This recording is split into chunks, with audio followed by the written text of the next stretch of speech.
अब आगे देखिएगा पार्ट 5 रोम्बस। ठीक है, रोम्बस भी आपका क्या होता है, एक क्वाड्रेटल होता है जिसमें 4 साइडें होती हैं और इसकी चारों साइडें क्या होती हैं बेटा, बराबर होती है। A rhombus is a quadrilateral, rhombus एक क्वाड्रेटल होता है in which all 4 sides are equal, all 4 sides are equal, जिसकी चारों साइडें क्या होती हैं, बराबर होती हैं।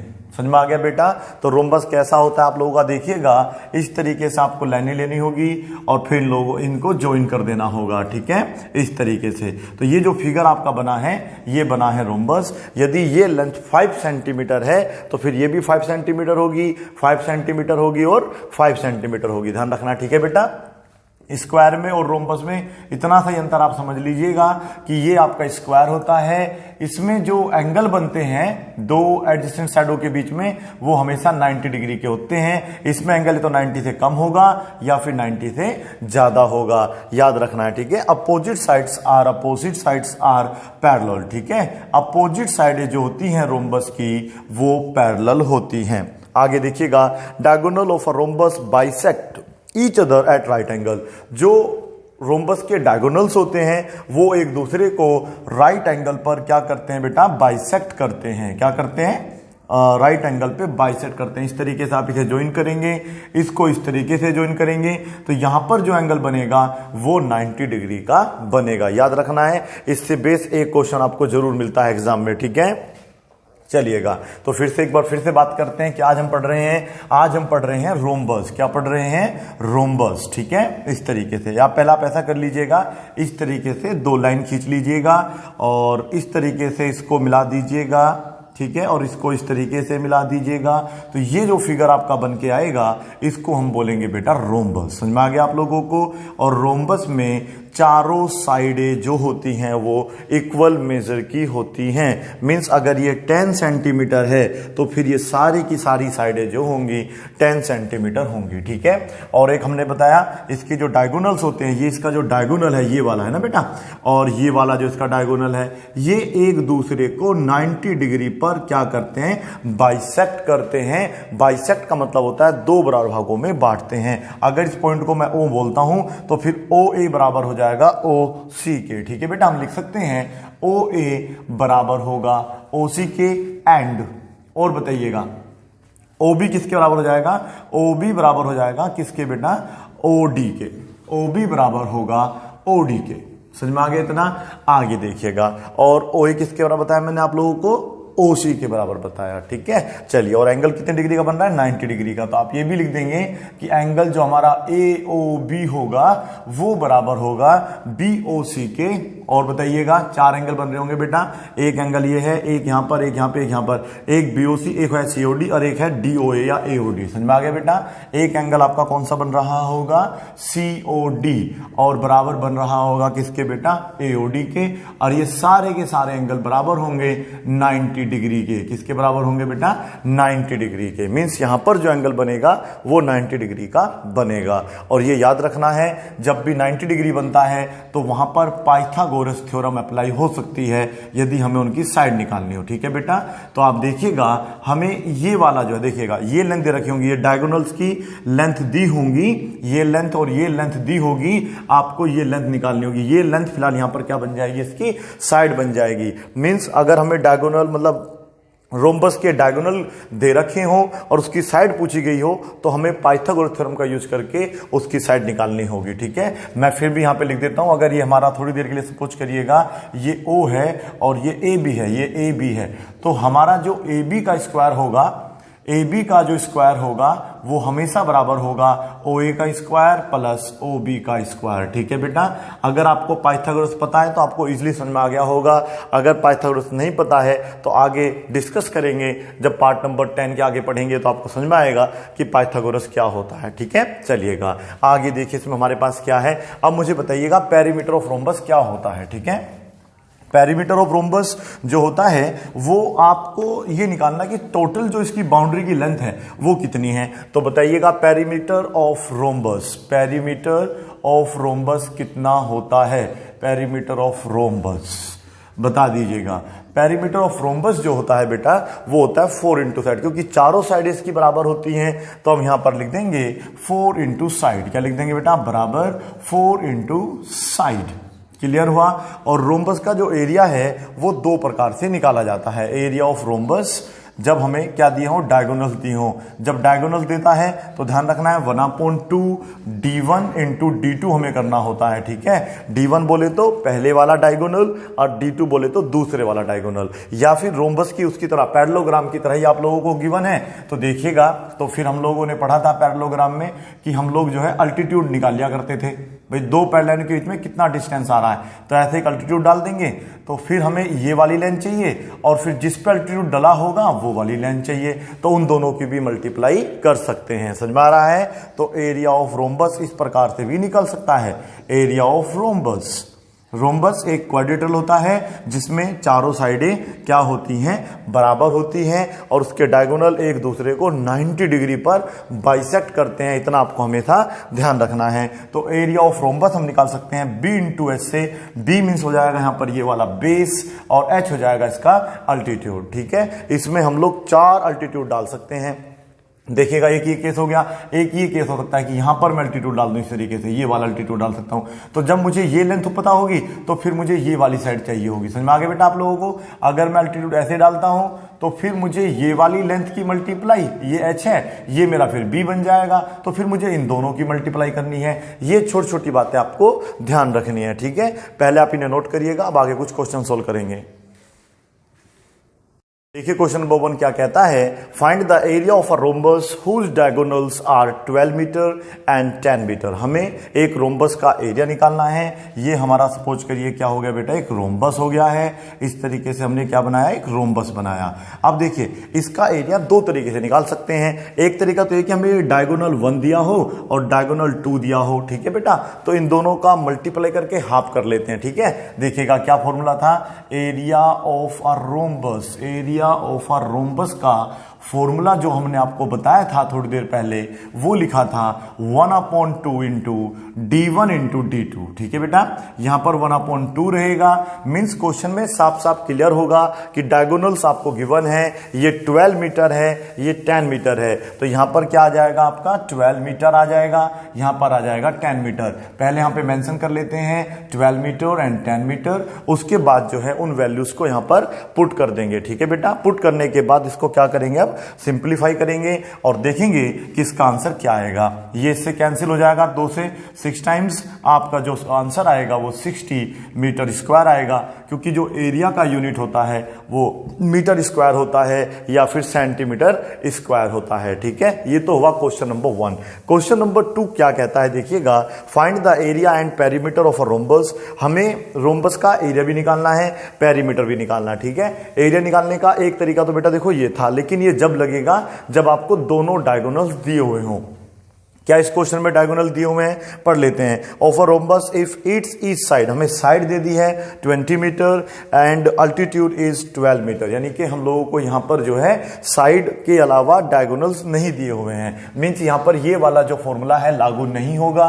हमारे पास क्या चीजें हैं? एक तो साइड है, साइड को हम लोग यहां पर बेस बोल सकते हैं। मान लीजिए ये हमें गिवन है 20 मीटर और जो अल्टीट्यूड होता है वो दो पैरेललों के बीच का डिस्टेंस होता है, ये हो गया यहां पर आपका 12 मीटर। ठीक है, अब हमें इसका एरिया निकालना है। तो एरिया तो सिंपल तरीके से निकाल सकते हैं। फिर आप लोग अगर BH दिया हुआ है, B इंटू एच, B की वैल्यू है 20 और ये है हमारे पास 12, दोनों की मल्टीप्लाई करा 240 मीटर स्क्वायर। मीटर स्क्वायर क्यों लगाते हैं? क्योंकि एरिया का जो यूनिट होता है वो मीटर स्क्वायर होता है। एक पार्ट और निकालना है इसमें, पेरीमीटर, और पेरीमीटर ऑफ अ रोम्बस कोई बड़ा काम नहीं है। आप यहां पर लिखना perimeter of a rhombus is equal to होता है 4 इंटू साइड, जो भी साइड दे रखी होगी उसको मल्टीप्लाई कर देंगे 4 से।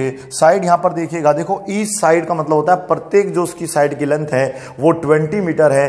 अल्टीट्यूड से हमें भी कोई लेना देना नहीं है। ध्यान रखना है, पेरीमीटर के लिए हम लोगों को बस केवल साइड चाहिए होती है। ठीक है बेटा, अगर हमें साइड पता है तो बढ़िया बात है, अगर साइड नहीं पता है तो साइड हमें निकालनी पड़ेगी। तो टोटल आंसर आ जाएगा मेरा 80 मीटर। समझ में आप लोगों को? इस तरीके से हम लोग जो है क्वेश्चन नंबर 2 को भी सोल्व करेंगे। अब आप देखिएगा क्वेश्चन नंबर 3, 4 किस तरीके से आप सोल्व करेंगे। क्वेश्चन नंबर 3 में यहां पर वैल्यूज चेंज कर दी गई हैं। यहां पर कर दिया गया है इस बार 24 मीटर, यहां पर कर दिया गया है 18 मीटर। बिल्कुल आप आराम से कर सकते हैं। क्वेश्चन नंबर 4 देखिएगा। क्वेश्चन 4 में पॉइंट लगा दिया गया है, ये है 12.6 मीटर, ठीक है बेटा, और ये वैल्यू कर दी गई है 8.4 मीटर। क्लियर है। इस तरीके से आप कर सकते हैं। इन दोनों की मल्टीप्लाई करके उसका क्या कर देना है, हाफ कर देना, क्योंकि डायगोनल्स वाले का फॉर्मूला जो होता है रोम्बस का एरिया निकालने के लिए वो 1/2 d1 इंटू dt होता है। इन दोनों की आपको मल्टीप्लाई करके हाफ कर देना है। क्वेश्चन नंबर 5 में यहां पर आप देखिएगा ये वैल्यूज इस बार थोड़ी सी चेंज कर दी गई है, 40 और ये कर दी गई है 25 कर लीजिएगा इसको, ठीक है। चलिए क्वेश्चन नंबर 6 में देखिएगा। क्वेश्चन 6 में आपको यहां एक पॉइंट में वैल्यू गिवन होगी। पॉइंट की वैल्यू मान लीजिएगा 20.5, क्या मान लीजिएगा 20.5 मीटर। ये 20 पॉइंट है बेटा, ठीक है। और अल्टीट्यूड की लेंथ जो है ये मान लेते हैं 12.5 मीटर, ठीक है। पॉइंट वाले सवालों में ज्यादा कुछ नहीं करना होता, बस मल्टीप्लाई करना है और पर पॉइंट लगा देना होता है, ठीक है। कहूं तो मैं एक आधा सवाल करके दिखाऊं आप लोगों को, जैसे कि क्वेश्चन नंबर 6 है, हमारा बी की वैल्यू हमें गिवन है 20.5, क्या है बेटा 20.5 मीटर, और ये है 12.5 मीटर, ठीक है। तो मुझे बस केवल बी की और क्या करनी है, एच में मल्टीप्लाई कर देनी है। मल्टीप्लाई करने का तरीका सबका सेम ही होता है, अलग अलग तरीका नहीं होता है। तो यहां पर बस आप इन दोनों की मल्टीप्लाई करो, जो भी आंसर आएगा 2 डिजिट के बाद पॉइंट लगा के मीटर स्क्वायर में आपका आंसर आ जाएगा, ठीक है। और साइड कितनी दे रखी थी 20.5। यहां पर मल्टीप्लाई करने का तरीका देखिए क्या होना चाहिए, पहले आप 205 की मल्टीप्लाई करिएगा 4 में, ठीक है। 4 में जब आप मल्टीप्लाई करेंगे तो आंसर आएगा 820। कितना आंसर आएगा 820। लेकिन यहां पर पॉइंट लगा है एक डिजिट के बाद, तो आपको एक डिजिट के बाद पॉइंट लगाना पड़ेगा, ठीक है। अगर ऑलरेडी पॉइंट इसमें भी होता, सपोज करो 0.8 होता, तो फिर हमें ये पॉइंट एक यहां पर डिजिट मिल जाती, एक यहां पर मिल जाती, तो फिर ये पॉइंट मैं यहां पर लगा देता। समझ में आ रहा है आप लोगों को। तो फिलहाल हमारे पास केवल एक ही पॉइंट है, तो मुझे लिखना होगा 82.0। 82.0 को मैं डायरेक्ट चाहूं तो 82 भी लिख सकता हूं, क्योंकि पॉइंट के अगर 0 है तो उसकी वैल्यू को हम लोग सोचेंगे नहीं है, कोई टेंशन नहीं, ठीक है बेटा। समझ में आ गया। मींस पॉइंट के आगे अगर 0 तो उसको आप हटा सकते हैं। मेरा कहने का मतलब ये है, यहां पर आप लोगों को मल्टीप्लाई करके 2 डिजिट के बाद क्या लगाना होगा, पॉइंट लगाना होगा, क्योंकि यहां भी पॉइंट लगा हुआ है, यहां भी लगा हुआ है, इसके आगे भी एक डिजिट है और इसके आगे भी एक डिजिट है। समझ में आया। अब आपको एक क्वेश्चन फिर और करना पड़ेगा। क्वेश्चन नंबर 7 देखिएगा, प्रैक्टिस के लिए है ये है आप लोगों का 42.6 मीटर, और इसे मैं कर देता हूं आप लोगों का 25.4 मीटर, ठीक है। इस तरीके से आप लोग जो है क्वेश्चन नंबर 1 से लेकर 7 तक सोल्व करेंगे। पहले इनको आप नोट कर लीजिए प्लीज। देखिएगा क्वेश्चन नंबर 8 क्या कहता है, find the perimeter of a rhombus. हमें एक रोम्बस का पेरीमीटर निकालना है जिसके डायगोनल्स की जो लेंथ है वो 12 मीटर और 16 मीटर आपको गिवन है। मींस हमारे पास d1 गिवन है बेटा 12 मीटर, और जो d2 है वो है हमारे पास कितना बेटा 16 मीटर, ठीक है। देखिएगा आप लोगों को पेरीमीटर निकालना है। पेरीमीटर निकालने के लिए हमारे पास जो फॉर्मूला होता है पेरीमीटर ऑफ रोम्बस, बताइए क्या होता है पेरीमीटर ऑफ रोम्बस। बिल्कुल बिल्कुल सही सुन रहे हैं आप लोग। पेरीमीटर का जो फॉर्मूला था 4 इंटू साइड था, लेकिन यहां पर साइड हमें नहीं गिवन है, और मैंने बताया था जब तक हमारे पास साइड नहीं होगी हम पेरीमीटर नहीं निकाल सकते। लेकिन ऐसा भी नहीं है कि अगर हमें डायगोनल्स दी हो हम साइड ना निकाल सकें। ये याद रखना है, अगर डायगोनल्स रोम्बस के गिवन है आप लोगों को तो हम बड़े ही आराम से क्या निकाल सकते हैं, उसकी साइड निकाल सकते हैं। लेकिन पाइथागोरस थ्योरम का हमें प्रयोग करना होगा। देखिएगा ये है हमारा एक रोम्बस, सपोज करिएगा ये मान लीजिए हमारा हो गया रोम्बस, ठीक है बेटा। चलो ये हमारा क्या बन गया रोम्बस, जिसका नाम हमने अभी अपने पास से ABCD रख दिया है। ये इसका क्या हो गया, एक डायगोनल हो गया, बड़े वाला होता है ये वाला, ठीक है, एक छोटे वाला होता है। तो ये हमने बीच में O माना। अभी मैंने क्या बताया था, वी नो दैट, क्या लिखेंगे बेटा, वी नो दैट, हम जानते हैं कि डायगोनल्स ऑफ अ रोम्बस, क्या लिखेंगे, डायगोनल्स ऑफ अ रोम्बस, जो रोम्बस के डायगोनल्स होते हैं वो एक दूसरे को क्या करते हैं बेटा, बाइसेक्ट तो करते हैं each other at right angle. कहां पर करते हैं, लेकिन राइट एंगल पर करते हैं। और जहां पर राइट एंगल बन जाए तो मान लो वहां पर 90 का एंगल होगा, और जहां पर 90 का एंगल बन रहा हो वहां पर साइडों की मेजरमेंट निकालने के लिए हम लोग पाइथागोरस थ्योरम का प्रयोग कर सकते हैं। मींस हमें ये देखो ये लेंथ मिल जाएगी, देखिएगा हमें D1 मींस 12 है, छोटा दे रखा है तो ये ले मान लेते हैं D1 सपोज करो। तो ये अगर पूरा 12 था, ठीक है बेटा, तो जब ये बाइसेक्ट होगा, क्या होगा, बाइसेक्ट होगा, तो आधा नीचे रह जाएगा, आधा ऊपर रहेगा। मींस इसका आधा कितना होता है, 6 ऊपर रहेगा, 6 नीचे रहेगा, टोटल लेंथ 12 हो जाएगी। इसी प्रकार से D2 हमारे पास 16 मीटर दिया हुआ है, तो यहां पर ये वैल्यू कितनी हो जाएगी बताइएगा। अगर पूरी 16 है तो आधी कितनी हो जाएगी, 8। तो ये हमारे पास 8 रहेगा और ये भी हमारे पास 8 रहेगा। हालांकि हमें बस के लिए साइड चाहिए। अगर ये साइड हमारे पास आ जाएगी तो फिर हम लोग क्या करेंगे, उसको 4 से मल्टीप्लाई करके उसका पेरीमीटर निकाल लेंगे, लेकिन हमारे पास साइड नहीं है। ठीक है बेटा, तो अब हमारे पास हाँ इतना है कि हमारे पास जो ट्राइंगल है AOB, उसमें एंगल जो है ये 90 डिग्री का बना हुआ है। लिखेंगे इन ट्राइंगल AOB, ठीक है, ट्राइंगल जो AOB है वहां पर ऐसे लिख देंगे एंगल AOB जो है हमारा 90 डिग्री का बना हुआ है। ठीक है बेटा, लिखेंगे यूजिंग पाइथागोरस थ्योरम। क्या लिखेंगे, यूजिंग पाइथागोरस थ्योरम। ठीक है, पाइथागोरस थ्योरम क्या होती है ये मैं आपको बता देता हूं। ठीक है, पाइथागोरस थ्योरम, पाइथागोरस थ्योरम ये कहती है कि 90 डिग्री के सामने वाली जो साइड होती है वो हमेशा सबसे बड़ी साइड होती है। यदि हम उसका स्क्वायर करते हैं, क्या करते हैं, यदि हम उसका स्क्वायर करते हैं तो बाकी जो दो साइडें बचती हैं वो उनके स्क्वायर के सम के बराबर होता है। मींस अगर हम इसका स्क्वायर करेंगे, मींस AB का स्क्वायर करेंगे, तो जो AB का स्क्वायर आएगा वो हमेशा ही इन दोनों के स्क्वायर के सम के बराबर आएगा, OA square plus OB square. ठीक है, याद रखना है, अन्यथा आप ये तरीका याद रखोगे तब भी आपका काम चल जाएगा। अब देखिएगा कैसे फटाफट सॉल्व हो जाएगा। इज इक्वल टू OA का स्क्वायर कितना दे रखा है आप लोगों को, 8 का स्क्वायर करेंगे यहां पर, और ये दे रखा है 6 का स्क्वायर करेंगे यहां पर। समझ में आ गया आप लोगों को। ये आपका एक राइट एंगल ट्रायंगल है जिसमें हमें AB लेंथ निकालनी है। यहां पर AB हमारा क्या बन जाएगा, क्या बन जाएगा, हाइपोटेनस साइड बन जाएगा राइट एंगल के हिसाब से। ठीक है बेटा, 8 का स्क्वायर करिएगा 64 होता है, इसका 36 होता है, दोनों को ऐड करिएगा, देखिए क्या बन जाएगा, ये बन जाएगा हैंड रेंड। और हैंड रेंड जहां तक मुझे पता है वो स्क्वायर होता है किसका बेटा, वो स्क्वायर होता है tan का। तो यहां पर हम लिखेंगे tan का स्क्वायर, और इस स्क्वायर से ये वाला कैंसिल हो जाएगा। कुल मिला के AB की वैल्यू आपके पास 10 मीटर आ जाएगी। यदि AB 10 मीटर होगा तो फिर ये भी 10 मीटर होगा, 10 मीटर होगा, 10 मीटर होगा, तो इसका जो पेरीमीटर होगा टोटल वो हो जाएगा 40।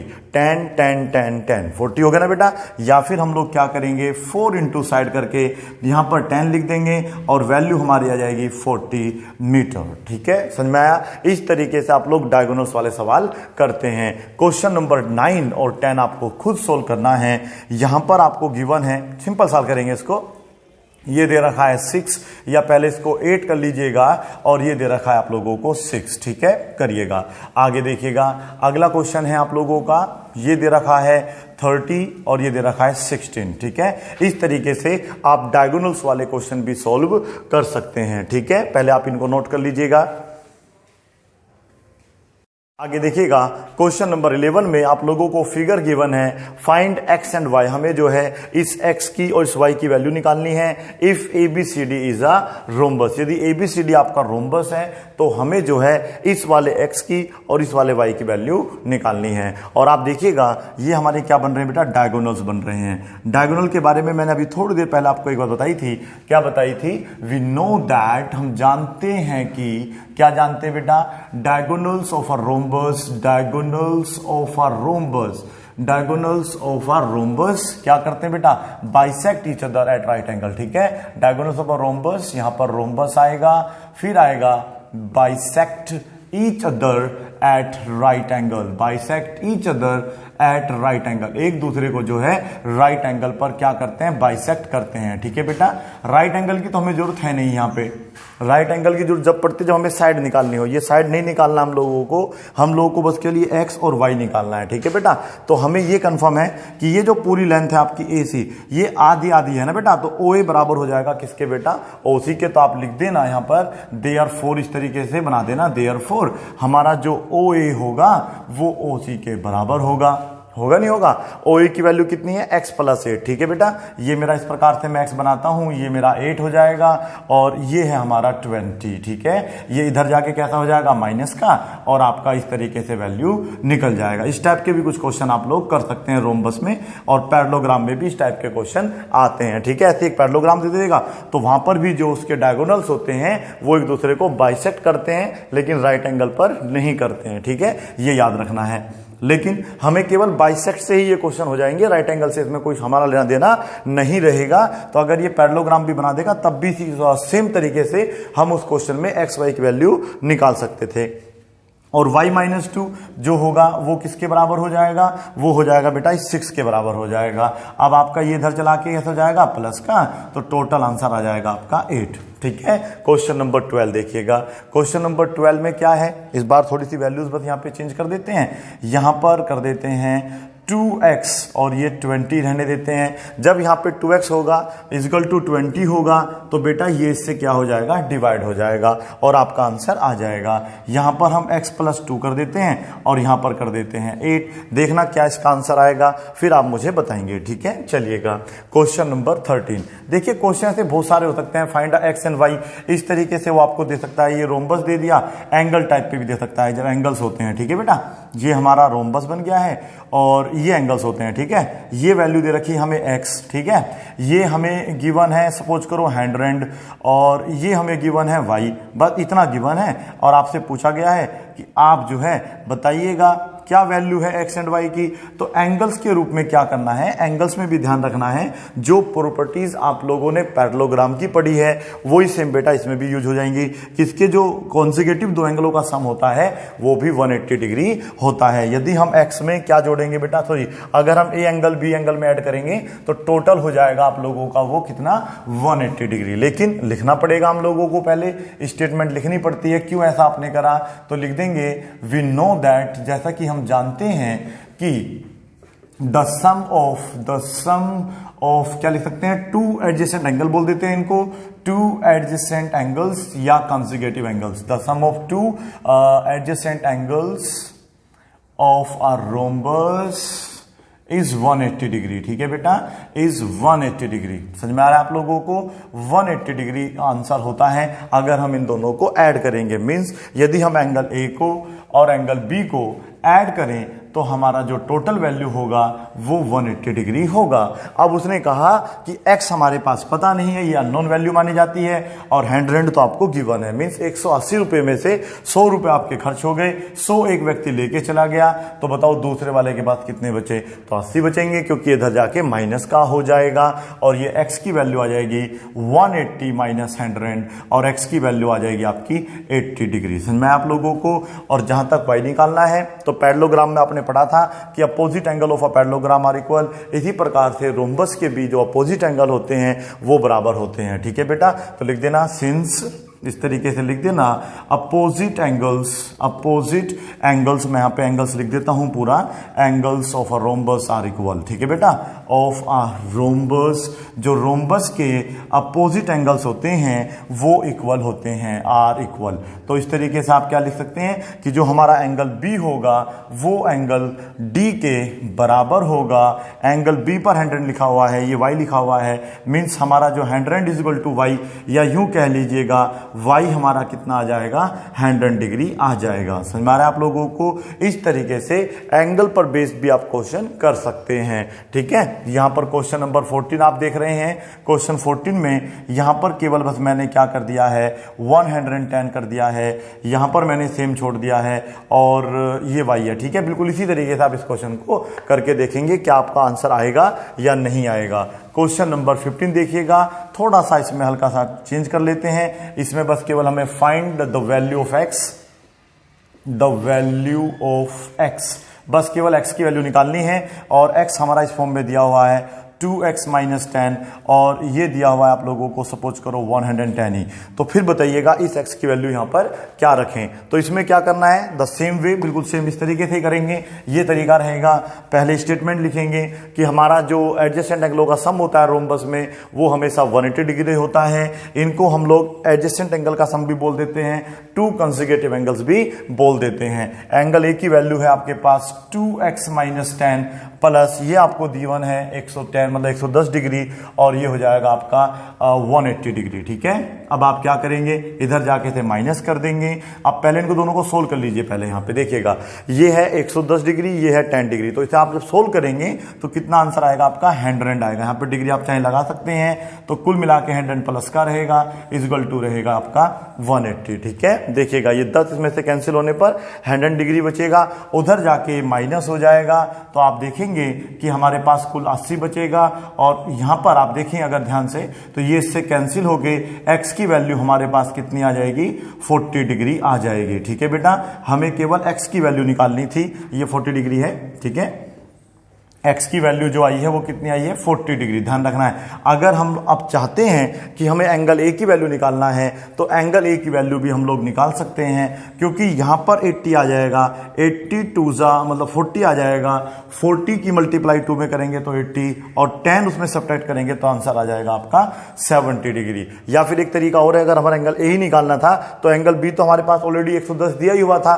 तो इन दोनों को ऐड करके तो 180 ही आना था ना, तो 180 में से अगर 110 आप कर देंगे तब भी आपके पास कितना बचेगा 70 डिग्री बचेगा। ठीक है, क्लियर है। आगे देखिएगा क्वेश्चन नंबर 16 जो कि आपको खुद सोल्व करना है। क्वेश्चन नंबर 16 में यहां पर लिखा हुआ है 3x माइनस 15 और ये आपको गिवन है 125। क्या गिवन है बेटा 125। क्लियर है।